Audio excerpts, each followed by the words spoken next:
Level of prevention again important topic. बहुत सारे बच्चे आज जो नए जुड़े हैं और जो पहले भी पढ़ चुके हैं उन सभी लोगों के लिए एक रिवीजन क्लास हो जाएगी, और जो नए जुड़े हैं उनके लिए एक बहुत अच्छा एक सेशन हो जाएगा। तो ध्यान से सुनो, ध्यान से सीखो।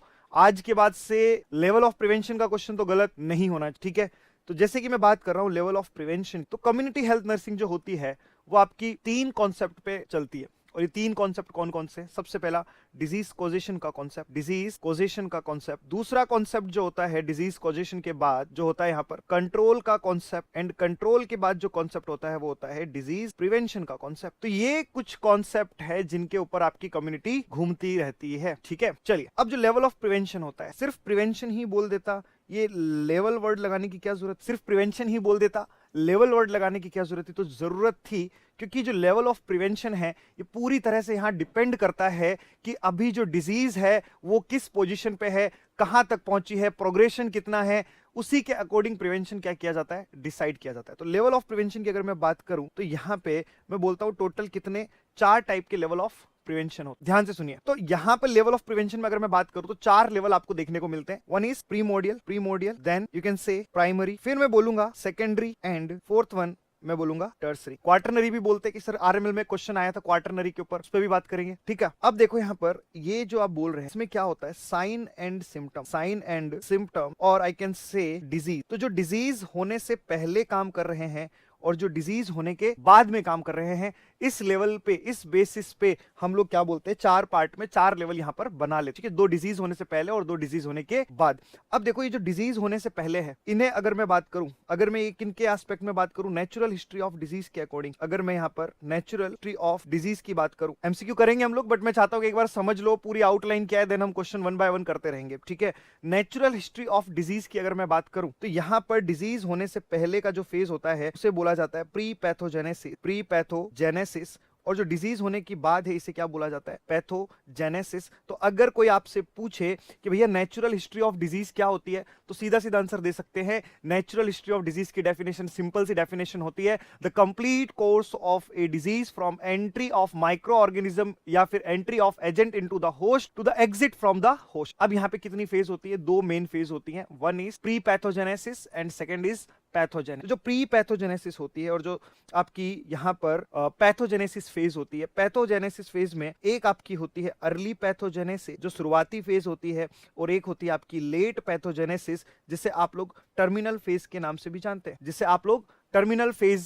भी जानते हैं, क्लियर है बात यहां तक? अब यहां से क्वेश्चन आता, अगर नेचुरल हिस्ट्री ऑफ डिजीज में प्री पैथोजेनेसिस में अगर आपको क्या यूज करना हो, लेवल ऑफ प्रिवेंशन यूज करना हो, तो आप कौन सा यूज करेंगे? Yes, we can say we will use primary. And pathogenesis में हम कौन सा यूज कर सकते हैं? Secondary and tertiary. अब अर्ली के अंदर अगर मैं बात करूं, अगर मेरे को स्पेसिफाइड करना हो तो अर्ली में तो मैं यूज करूंगा सेकेंडरी, लेट या फिर टर्मिनल में मैं क्या यूज करूंगा?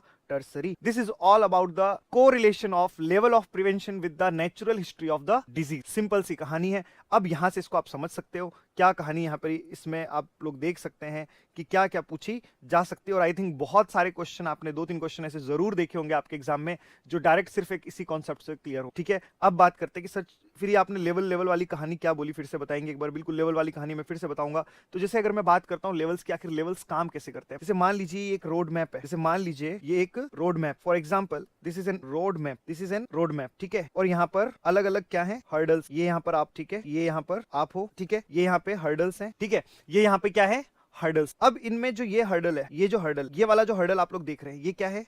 Risk factor. ये क्या है? रिस्क फैक्टर है। ये जो है वो डिजीज है, ये जो है वो डिजीज है। देन ये जो आप लोग देख पा रहे हैं ये कॉम्प्लिकेशन, और ये जो लास्ट है ये क्या है? डिसेबिलिटी। ये क्या है? आप डिसेबिलिटी। तो सिंपल सी कहानी है। लेवल इसीलिए बोला गया कि आप जिस पोजीशन पे हैं, आप जिस कंडीशन पे हैं, वहीं का सोचना है, उससे आगे का नहीं सोचना। यानी कि अगर बंदा यहां है तो उसे सिर्फ किस बारे में सोचना है कि मुझे किससे बचना है? मुझे सिर्फ रिस्क फैक्टर से बचना है, मुझे और किसी चीज से नहीं बचना। This is called primordial. लेकिन बंदा कूद के कहां आ गया? बंदा कूद के आ गया यहां। अब बंदा कहां है? यहां है। अब वो किससे बचना चाहेगा? वो सिर्फ इससे बचना चाहेगा, ना तो रिस्क फैक्टर से बचना, क्योंकि रिस्क फैक्टर तो कवर हो गया, रिस्क फैक्टर तो क्रॉस हो गया, वो बचना चाहेगा disease. This is called primary level prevention. अब मान लो बंदा यहां आ गया, अब बंदा यहां आ गया तो किससे बचना चाहेगा? कॉम्प्लिकेशन से। This is called secondary level prevention. अब मान लो बंदा कहां आ गया, प्रोग्रेशन होके इस लेवल पे आ गया, अब ये किससे बचना चाहेगा? डिसएबिलिटी से बचना चाहेगा, and this is called tertiary level prevention. ठीक है, this is the meaning of can say level of prevention. Clear है बात यहां तक? अब इसको थोड़ा सा और अच्छे से समझो। ठीक है, ये कुछ एक ट्रिक्स हैं, उसके बाद क्वेश्चन सेकंड्स में करोगे तुम लोग, है ना? क्वेश्चन देखोगे और आंसर आएगा। ठीक है, जैसे कि एग्जांपल के तौर पे अगर मैं बात करूं, मैं एक छोटी सी स्टोरी सुनाऊंगा। ठीक है, आप लोगों को इधर आ जाते हैं आपके ये प्रीमोडियल, इधर आता है आपका प्राइमरी, इधर आता है आपका प्राइमरी, फिर आता है आप लोगों का सेकेंडरी, और फिर आता है आप लोगों का क्या? टर्सरी। ये 4 लेवल ऑफ आपके प्रिवेंशन। इधर आपकी क्या आ जाती है? डिजीज आ जाती है। डिजीज सबसे पहले रिस्क फैक्टर। ठीक है, फिर आ जाती है आपकी डिजीज, डिजीज के बाद आता है आपका कॉम्प्लिकेशन, और कॉम्प्लिकेशन के बाद आता है आपका डिसएबिलिटी। क्या आ जाता है आपका? डिसएबिलिटी। समझ गए बात? ये एक सीक्वेंस। अब आपने एक कहानी हमेशा सुनी होगी, आपने रट्टाफिकेशन कर रखा होगा कि प्री मॉडल प्रिवेंशन में रिस्क फैक्टर एब्सेंट होता है। ये एक सिंपल सा कॉन्सेप्ट है। बंदा जब पैदा हुआ है विदाउट एनी रिस्क फैक्टर हुआ है, कोई बचपन से सुट्टा फूकता हुआ पैदा नहीं होता कि भैया पैदा हुआ और सुट्टा फूक रहा है, कोई नहीं होता ऐसा। ध्यान से सुनो, प्री मॉडल यहां पे क्या होता है? बंदा जब पैदा होता है रिस्क फैक्टर के साथ पैदा नहीं होता। एक छोटी सी कहानी सुनो। जब आप लोग स्कूल कभी पढ़ के 12वीं पास हुए होगे, 12वीं पास करने के बाद में तुम पहली बार कॉलेज गए होगे, तो कॉलेज जाने से पहले तुम्हारे मम्मी पापा ने तुम्हें बुलाया होगा, बेटा यार तुमसे कुछ बात करनी है ना? माँ बाप ने पक्का यही बोला होगा, बेटा तुमसे कुछ बात करनी है। वो बोलते कि अच्छा पापा बताओ क्या बात करनी है? वो बोलते देखो बेटा, गंदे बच्चों से दूर रहना, स्मोकिंग मत करना, ड्रिंक मत करना, ये सब वो तुमको शिक्षा देते हैं। गंदे बच्चों की सोहबत से दूर रहना, ये सब उन्हें बोलते हैं, क्योंकि उन्हें अभी तक लगता है कि उनका बेटा इन सब चीजों से दूर है, इनका बेटा दुनिया का सबसे भोला बच्चा है। अब इन्हें कौन बताए कि भैया दूसरे बच्चों को इनके बेटे से बचना है, क्योंकि वही ये सब कर रहा है। तो सबसे पहली सिचुएशन कि यहां पे ना तो रिस्क फैक्टर है, ना डिजीज है, और ना ही डिसएबिलिटी है, कुछ भी नहीं है, एकदम कहानी प्योर चल रही है। तो आपसे कोई पूछे what is the purpose of pre model prevention, तो हंसते हंसते आंसर कर देना prevention from the risk factor. क्या आंसर करोगे हंसते हंसते? Prevention from the risk factor. लेकिन समय के साथ होता क्या है, बच्चा कॉलेज जाता है, बच्चा तो बच्चा है, स्मोकिंग चालू कर देता है, ड्रिंकिंग चालू कर देता है, बाइक ऐसे ऐसे ऐसे चला रहा होता है, बहुत बुरी तरीके से, गंदी तरीके से बाइक चला रहा होता है, लेकिन अभी तक कोई एक्सीडेंट नहीं हुआ है, कोई डिजीज नहीं हुई है, कोई डिसएबिलिटी नहीं हुई है, दैट्स ओके। लेकिन प्राइमरी में जब हम बात करते हैं तो रिस्क फैक्टर यहां प्रेजेंट होता है, यहां बच्चा स्मोकिंग करने लगता है, यहां रिस्क फैक्टर आ जाता है। तो जब रिस्क फैक्टर आ जाता है तो आपने एक कहावत सुनी होगी, अब पछतात हो तो क्या जब चिड़िया चुग गई खेत। तो भैया रिस्क फैक्टर का खेत चुगा जा चुका है। ठीक है, तो फिर आपसे कोई पूछे what is the purpose of primary level prevention, you can से प्रिवेंशन फ्रॉम द डिजीज। क्या बोलोगे तुम लोग? Prevention from the disease. खैर, अब क्या हुआ? प्रिवेंशन फ्रॉम द डिजीज तुमने कर लिया। अब क्या हुआ? बच्चे को क्या हो गया भैया? बीमारी हो गई। ठीक है, बच्चे को क्या हो गई? बीमारी हो गई। बच्चे को जैसी बीमारी हुई, अब हम क्या चाहते हैं भैया? कॉम्प्लिकेशन ना। अब हम क्या चाहते हैं? कॉम्प्लिकेशन ना हो। अभी तक कॉम्प्लिकेशन नहीं हुआ है, फिर बीमारी हुई, कॉम्प्लिकेशन भी आ गया। मान लो वो स्मोकिंग करता था, पहले सीओपीडी हुआ, सीओपीडी के बाद उसको क्या हो गया? किडनी फेलियर हो गया, लेकिन अभी जिंदा है, पूरा किडनी फेलियर नहीं हुआ है। तो आप बोलेंगे कि सर आप हमें ये भी बता दो सेकेंडरी लेवल का क्या पर्पस होता है? तो सेकेंडरी लेवल का पर्पस होता है प्रिवेंशन फ्रॉम द कॉम्प्लिकेशन, और टर्सरी लेवल का क्या पर्पस होता है? प्रिवेंशन फ्रॉम द डिसएबिलिटी, और you can say minimizing complication, और you can say minimizing complication.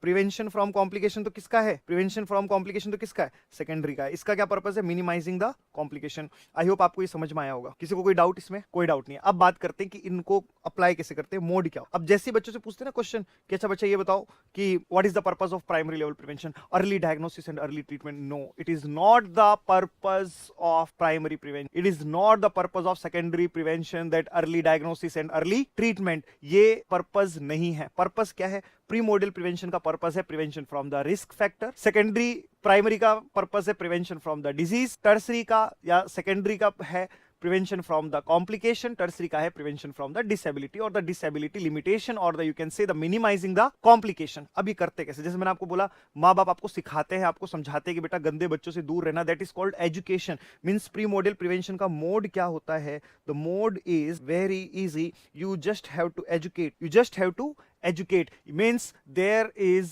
mode of giving pre-model prevention is the education. Now अब हम बात करते हैं प्राइमरी लेवल प्रिवेंशन। तो यहां पे क्या होता है? अब सोचो, तुमने स्मोकिंग करना चालू कर दिया, ठीक है, और तुम्हारे पापा ने तुम्हें गली के नुक्कड़ में देख लिया, एक हाथ में चाय थी, दूसरे हाथ में सुट्टा था, तुम्हारे पापा ने तुम्हें देख लिया, तुम्हारे पापा ने तुम्हारी इज्जत रख ली, है ना?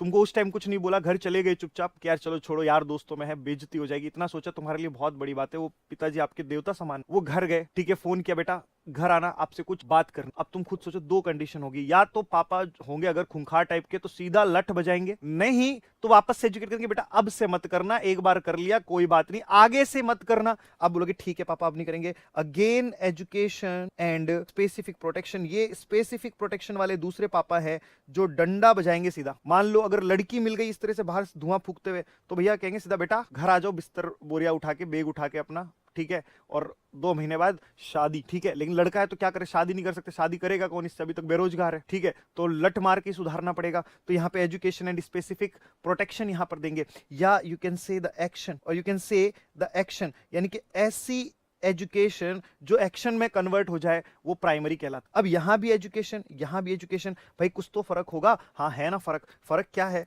फर्क इतना सा है, यहां जो एजुकेशन होती है वो जनरल होती है, जनरल पॉपुलेशन पे होती है, जनरल टॉपिक पे होती है। लेकिन यहां जो एजुकेशन होती है, ठीक है, यहां जो एजुकेशन होती है वो होती है भैया स्पेसिफिक। यहां जो एजुकेशन होती है वो होती है specific. For example education on personal hygiene is general topic, but the education on menstrual hygiene is specific. Education on breast self examination, सिर्फ महिलाओं में ब्रेस्ट होंगे, यस स्पेसिफिक, ठीक है। तो इस तरह से आपको ध्यान में रखना है। अब हम बात करते हैं, देखो मम्मी पापा को पता चल गया, मम्मी पापा ने कूटा पीटा जो भी किया, पर कॉलेज भेज दिया कि चल कोई बात नहीं, एक बार कर लिया, आगे से मत करना, ठीक है। अब क्या होगा, बच्चा तो खैर बच्चा, तो बच्चा अगर समझ जाए, सीख जाए एक बार में, तो भाई कहानी ही क्या है, दुनिया आसान हो जाएगी, दुनिया, माँ बाप की जिंदगी सुधर जाएगी। लेकिन बच्चा तो खैर बच्चा है, स्मोकिंग सुट्टा नहीं छोड़ा, अब इसको हो गया किडनी रेस्पिरेटरी सिम्टम, या मान लो सीओपीडी हो गया। अब माँ बाप बेचारे क्या करेंगे, बीमार बच्चा हो गया तो भैया अर्ली डायग्नोसिस हॉस्पिटल ही लेके जाएंगे, जहां अर्ली डायग्नोसिस होगा एंड अर्ली ट्रीटमेंट होगा। अर्ली डायग्नोसिस होगा, अर्ली ट्रीटमेंट होगा, treatment of minor illnesses, minor surgery, सब आपके सेकेंडरी में आएंगे, ठीक है। फिर आप बोलेंगे कि सर चलो ठीक है, अब आपने इतनी बेइज्जती कर दी है, आगे भी बात कर लेते हैं। अब बच्चा फिर भी नहीं माना, फिर भी छुप छुप के सिगरेट पी रहा है, आदत पड़ गई ना, ठीक है, ब्रेकअप हो गया तो दारू पीने की आदत पड़ गई है, तो पिए जा रहा है, पिए जा रहा है, भैया किडनी फेल हो गई, कॉम्प्लिकेशन आ गया। अब माँ बाप क्या करेंगे, भैया किडनी फेल हो गई हमारे बच्चे की, या तो डायलिसिस करवाएंगे, या तो क्या करवाएंगे, डायलिसिस करवाएंगे, या बोलेंगे भैया ट्रांसप्लांट कर दो हमारे बच्चे का, कहीं से किडनी अरेंज करवा दो, मेजर सर्जरी करवाएंगे। क्या करवाएंगे, मेजर सर्जरी करवाएंगे। ये कहानी चलेगी, है कि नहीं। तो आपको ध्यान में रखना है, these all are not the purpose और the aim, these all are the mode. तो आई होप आपको ये सारी सिनेरियो समझ में आए होंगे।